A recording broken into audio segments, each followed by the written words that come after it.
Alright, so we meet the merry-go-round again, but in a slightly different manner.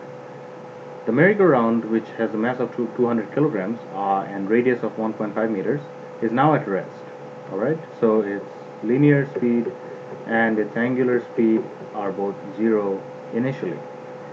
The child, which was part of the merry-go-round problem before, still has a mass of 50 kilograms and runs up and jumps on the edge with 5 meters per second. So basically, the kid lands on the edge of the merry-go-round and he was running at 5 meters per second before he makes the landing. We want to know how fast does the merry-go-round move afterwards, after the kid lands on it. So this is like any other angular, if I may so call it, angular collision. Okay, so the coming together of two bodies and then having a rotational motion, right? So let's call this angular collision, and pardon my bad spelling if it's not right, or if my bad handwriting is not nice to look at. But however, let's move on. Now, angular collision implies that the angular momentum is conserved, right? The initial angular momentum is equal to the initial final momentum. In this case, what is the initial angular momentum? The initial angular momentum is solely due to the angular momentum of the kid. The merry-go-round was at rest, so it did not have any angular momentum. So LMGR is initially was 0. Alright? Now, what is the angular momentum of the kid?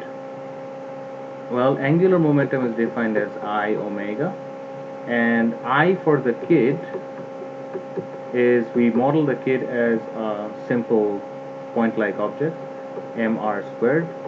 Mass is 50 kilograms, and if this is the merry-go-round and the kid just lands on the edge, we can just consider it from the axis of rotation. We can consider the r, the distance from it, to be the radius of the merry-go-round, 1.5 squared, and that becomes 112.5 kilogram meter squared. This is the moment of inertia of the kid.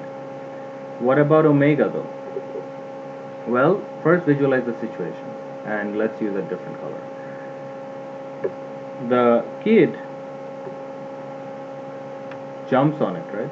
So the kid may have ran from this point and completely just made a jump. So if you can look at it more clearly, then the speed that the kid had for the jumping motion is completely tangential, right? It's always tangent to the merry-go-round. And we know that tangential velocity is related to angular velocity by the equation r times omega. Distance from the fixed axis times the angular velocity. Alright? So we can use this fact to calculate the angular velocity of the child. Since we know what this vt was, whatever velocity the child was running at was tangential to the merry-go-round, which is given to us, 5 meters per second. So omega is vt over r, which is 5 over the radius, which is 1.5. Alright? And this gives me an angular speed of 3.33 radians per second. Hence, I can write down the initial momentum of the system, which was completely down to the kid, as being L initial is equal to I kid times omega kid. I kid is be found to be 1112.5 times omega is 3.33 radians per second.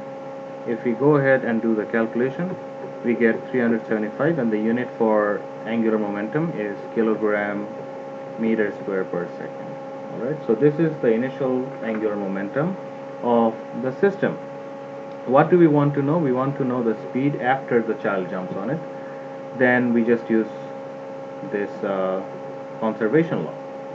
Because we know Li, we can therefore write this Li is equal to LF. What is LF? LF is the angular momentum of the kid plus the angular momentum of the merry-go-round, because now the merry-go-round has started to rotate, right? And so must have an angular momentum.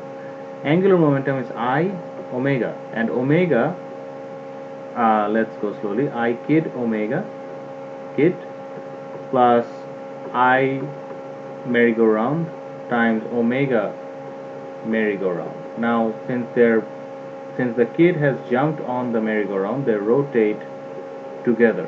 So omega kid is equal to omega merry-go-round, and let's call that just omega final. Alright, and then so since they're the same, we can factor that omega out and write I kid plus I merry-go-round times omega final. I kid we have already found to be 112. What is I merry-go-round?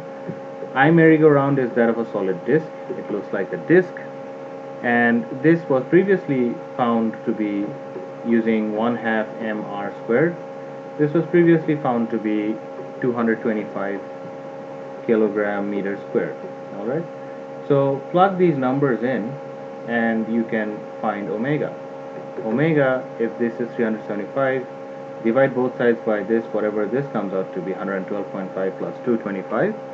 Divide both sides by that, and we end up with omega final of 1.11 radians per second.